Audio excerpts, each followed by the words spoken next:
A few moments later. Halo guys, perkenalkan kami dari Prodi Perbankan Syariah UIN Sumatera Utara. Ya, di sini kami akan mewawancarai salah satu narasumber di dalam Binai. Kalian tunggu ya video kami selanjutnya. Bye. Assalamualaikum warahmatullahi wabarakatuh. Waalaikumsalam warahmatullahi wabarakatuh. Nah, jadi kami sekarang lagi berada di Masjid Arafah bersama narasumber Abang Yusuf. Boleh Bang perkenalkan? Nama saya Yusuf Hamdan Rambe SPD. Kalau boleh tahu, Abang udah berapa lama tinggal di sini? Kalau saya tinggal di sini lebih kurang 5 tahun. Kalau kerjanya udah berapa lama? Maksudnya kayak sebagai pengurus panitia kuliah. Alhamdulillah saya di sini sudah 5 kali mengikuti kegiatan kurban.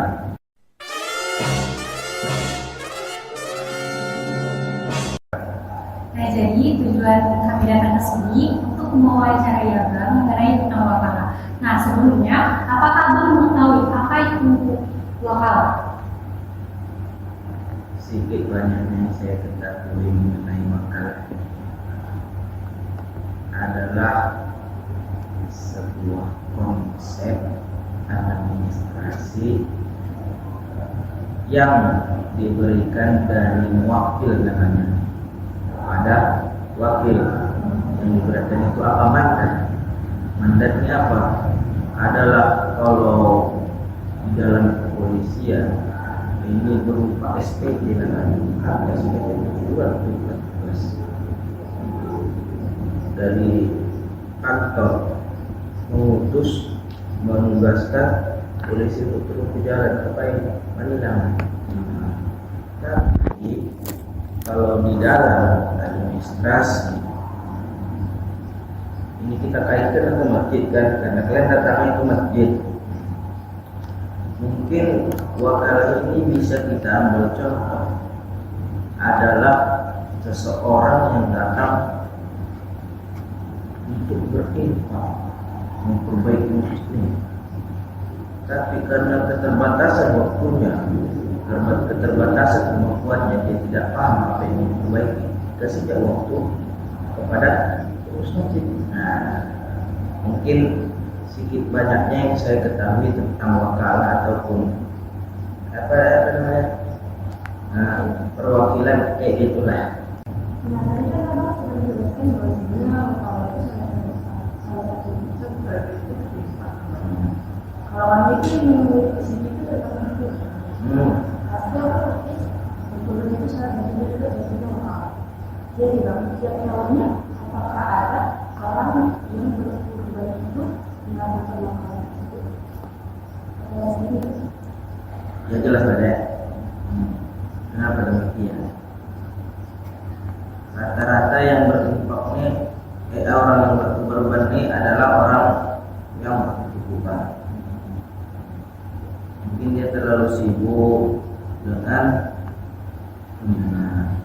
pertama, kemudian yang kedua, kamu bukan menganggap syukur. Orang-orang kota ini tahu lah, jangankan untuk memotong daging, untuk memulitinya saja bingung.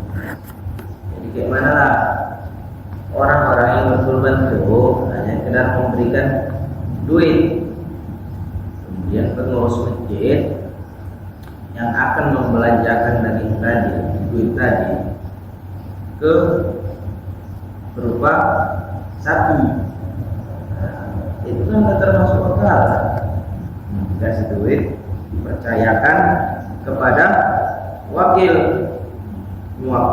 dan wakil dibelikan sapi, kemudian sapi itu disembelih, dipotong dan lain-lain. Jelas itu termasuk kegiatan dari transaksi wakala. Menurut Abang sendiri, apakah konsep wakala ini bagus untuk terus dilakukan seiring berjalannya waktu? Menurut Abang pribadi ya, wakala ini seiring berjalannya waktu bagus digunakan, dengan catatan orang yang mewakilkan kepada wakilnya untuk menyampaikan suatu hal itu mendukung. Tapi kita kecewanya untuk saat ini transaksi wakalah syariah ini di lingkungan masyarakat sudah ternodai. Padahal memang betul jika kita pelajari secara mendalam wakalah ini, kalian mungkin di kamus kalau kalian pelajari, ada dua konsep dari wakalah ini. Yang pertama, dia itu bil ujroh, dengan imbalan. Kesepakatan dari yang mewakilkan ataupun yang memberi amanah kepada wakilnya itu ada perjanjian ketika nanti pesan yang disampaikan si yang mewakilkan tadi kepada wakilnya akan mendapat imbalan. Kemudian yang kedua, ada namanya fisabilillah, memang murni tidak ada imbalan. Contohnya pakai kurban tadi, kurban itu tidak boleh ketika si wakil tadi sudah ditugaskan sebagai panitia kurban menyembelih hewan kurban orang lain, dipotong-potong, dia mengambil bagian yang tidak boleh. Jadi bagaimana?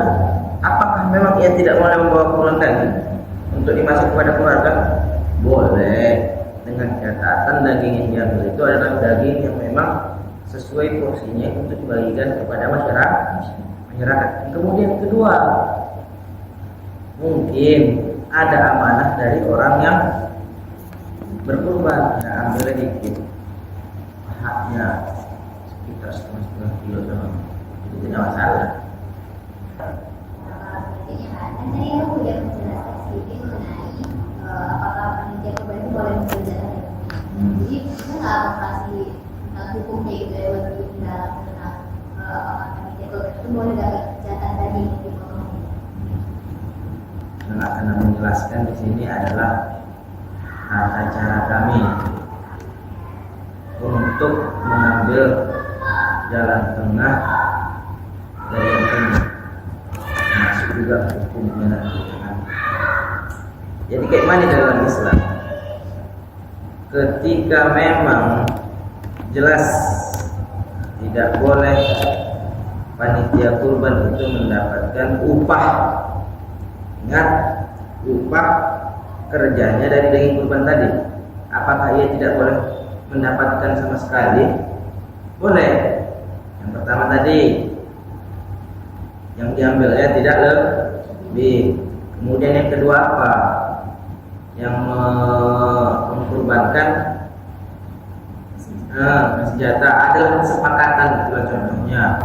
Jadi bahasa terkait mengenai kan dari ini kan mahasiswa dari Fakultas Ekonomi dan Bisnis ya kan. Jadi terkait dengan bisnis, menurut kamu ada nggak jenis bisnis yang cocok dikaitkan dalam transaksi wakalah ini? Semua bisnis itu wakalah. Kenapa? Contohnya jual beli aja. Ada pernah nggak apa jual kerupuk? Datang dia bawa gerobak di belakang, kerupuk khusus di belakang, warung-warung dititipkan di kerupuk. Itu akan tidak? Kalah. Kemudian kalau dari segi yang agak mahal mobil, datang dia suruh mobil, jualkan ini, untungan nanti sama musim. Itu kan tidak? Makalah. Keuntungan yang dapatnya apa? Seandainya dia yang menjualkan kerupuk tadi, dia nggak tahu jualan mana. Memang masyarakat banyak, dia nggak tahu mana beli kerupuk. Kalau di kedai, ya kedai tempat beli kerupuk, nggak mungkin dia ke bengkel. Nah, kemudian jual mobil. Seandainya dia yang ingin menjualkan mobilnya, jadi orang lagi dia, bosnya lapus story WA, dijual mobil ini tahun sekian, pajak hidup, info yang mau beli. Itu tahu penonton story WA semua pengangguran. Yang mau beli di pos sampai 2-3 minggu. Seharusnya diantarkannya ke Solo, tolong menjualkan ini. Mungkin hanya 2-3 hari. Karena orang ini mau beli mobil kemana perginya? Itu akal atau tidak? Kemudian lagi investasi. Investasi itu banyak berpengaruh. Kenapa? Sebagian orang dia toki sawit, banyak uangnya nggak tahu dia uangnya kemana. Tapi dia nggak tahu menginvestasikan apa. Dia tahunya cuma mendodos. Otaknya nggak pernah diberikannya. Jadi kayak mana? Jadi dia tak ke bank, memberikan sebagai investor kepada bank, atau dicarinya kawannya yang pintar buka bisnis kita, kau yang mengelola aplikasi modal. Itu kan tidak masalah. Jadi kalau itu tadi, apa saran abang kedepannya kepada orang yang baru ingin menjalankan sistem keuangan Sebelum memulai sesuatu, pelajari, cari tahu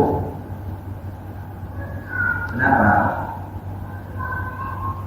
Pernahnya orang adek dengar kata pepatah, naik tanpa persiapan, turun tanpa penghargaan.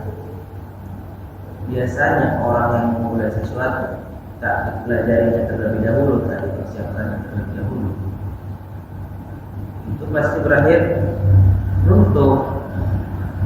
Mengapa demikian? Karena itu iseng.